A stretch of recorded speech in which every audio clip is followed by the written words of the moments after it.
Pues nuestra Constitución, antes de eso, la Constitución de Colombia permitió un proceso que se llamó el proceso de la apertura económica. Este proceso permitió la privatización y mercantilización del acceso a derechos sociales, económicos y culturales, como el derecho a la salud, como el derecho a la educación. Si usted quiere tener una buena salud, tiene que tener plata para poder pagar un buen acceso a la salud. Si quiere tener educación, tiene que pagar una universidad privada para poder acceder al derecho a la educación. Si quiere tener pensión, ahorre en un fondo privado y espérese a que de pronto logre cumplir las semanas y que reciba una pensión digna. De hecho, uno de los motivos por los cuales mi país se encuentra movilizado estos días es precisamente por la reforma pensional. Y esas reformas fueron las que hoy a mi generación, a nuestra generación, no nos ha permitido que tengamos acceso a un trabajo estable, a ver cada vez más lejano ese derecho para podernos pensionar, pero también somos esa generación endeudada por acceder a la educación superior en Colombia. Nuestra Constitución, el papel aguanta todo y eso creo que hay que tenerlo en claro, y eso lo que decía Catalina y lo que se decía en las intervenciones de instalación, es que podemos modificar la Constitución política y decir que la Constitución tiene absolutamente todo lo que quisiéramos que fuera el ideal de un país. Pero si el modelo económico, si nosotros y nosotras no atacamos ese modelo económico y ese poder instituido, muy difícilmente ese acceso a derechos y eso que dice el papel se va a cumplir. Entonces, por eso decía que los procesos constituyentes también tienen como ese cambio de modelo, o para profundizar o para abrir posibilidades en materia de derechos. Entonces, nuestra Constitución tiene algunos elementos como el reconocimiento de los indígenas, los pueblos indígenas en nuestro país, reconoce el derecho a la mujer, pero es muy curioso, el artículo 43 de la Constitución dice: el hombre y la mujer serán tratados en igualdad de derecho, no habrá discriminación, y después se refiere, la mujer tendrá especial protección durante su embarazo y el parto. Entonces, nosotras somos ubicadas y la protección es única y exclusivamente cuando estamos en estado de embarazo y en periodo de lactancia. Pero el resto, ¿qué? Entonces, en 1919, cuando se hablaba de a trabajo igual, salario igual, resulta que hoy sigue siendo nuestra reivindicación. Hoy sigue siendo nuestra bandera. En Colombia y en el mundo, las mujeres seguimos ganando el 80% de lo que gana un hombre. Trabajamos más de 15 horas diarias, de las cuales la mitad de esas horas no son pagas porque son el tiempo que le destinamos al cuidado. Y eso no se tiene en cuenta en el ejercicio de la Constitución y cuando hablamos de igualdad material. Entonces, en Colombia existe la ley de cuotas, donde solamente para la conformación de listas. Entonces, cada lista, el 30% de las listas que se presentan a elecciones populares, elecciones como tal, deben tener en el 30% una conformación e integración de mujeres. Mi bancada es una bancada de mujeres. Fuimos una lista cerrada que encabezamos 4 mujeres. Y en este momento tenemos 4 concejalas, somos la única bancada de mujeres en la ciudad de Bogotá y un consejo que está integrado por 45 personas y únicamente 14 son mujeres, y es el mayor número de mujeres que hemos integrado a esta corporación. Entonces, la participación, entonces decimos esos ejercicios de reconocimiento. Entonces se reconoce, por ejemplo, la participación de indígenas y afros y pueblo rom, pero pues principalmente indígenas y afro. Nosotros tenemos toda la región del Pacífico en Colombia, es una región donde está hacia donde se fueron los esclavos después de ser liberados, todo el pueblo palenque, que fue el primero en liberarse incluso antes de 1810, 1819.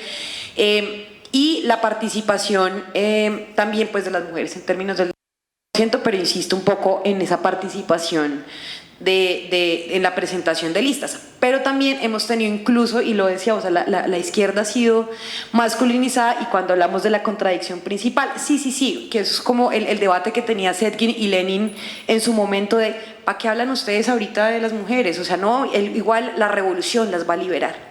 La revolución las liberará. Y tiene uno al interior de sus partidos, yo milito también en el Partido Comunista, soy de la Juventud Comunista, y es pelear con el hecho de ser mujer, pero ustedes se ganan el espacio. Entonces, una es la loca, es la histérica, es la que habla duro, es la regañona, no es la que tiene capacidad de liderazgo. Si hay un compañero que tiene las mismas capacidades que usted, uy no, qué capacidad de dirigencia, no, qué capacidad de cohesión. Llegó Heidi, uy ya, espera, que porque llegó Heidi, llegó a regañar. Entonces, romper con ese tipo de resistencias y ese tipo de actividades naturalizadas al interior de nuestros partidos es un deber.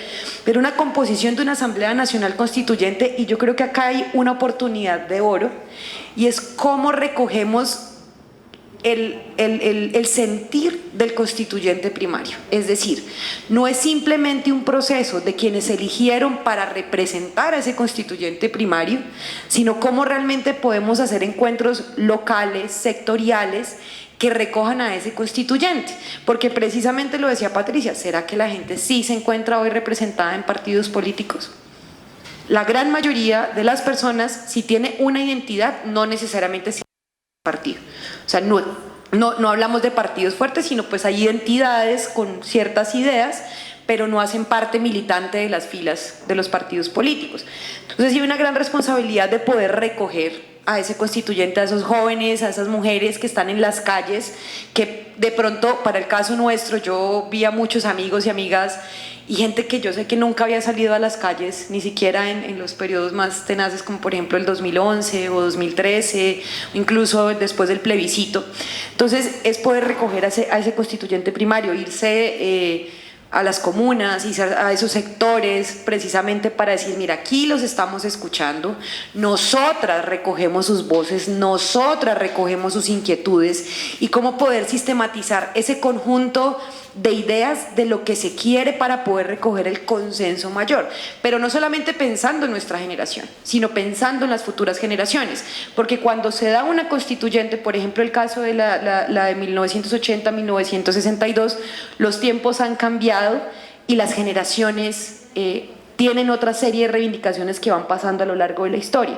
Entonces, podríamos decir, hace 30 años, 35 años, pues hablar de aborto, donde, o sea, en mi país eso es un tema, o sea, se reconoce el aborto o la interrupción voluntaria del embarazo en los 3 casos por caso de abuso sexual, o el caso de poner en riesgo la vida de la madre o la vida del hijo, y siempre saldrán, hay que salvar las 2 vidas.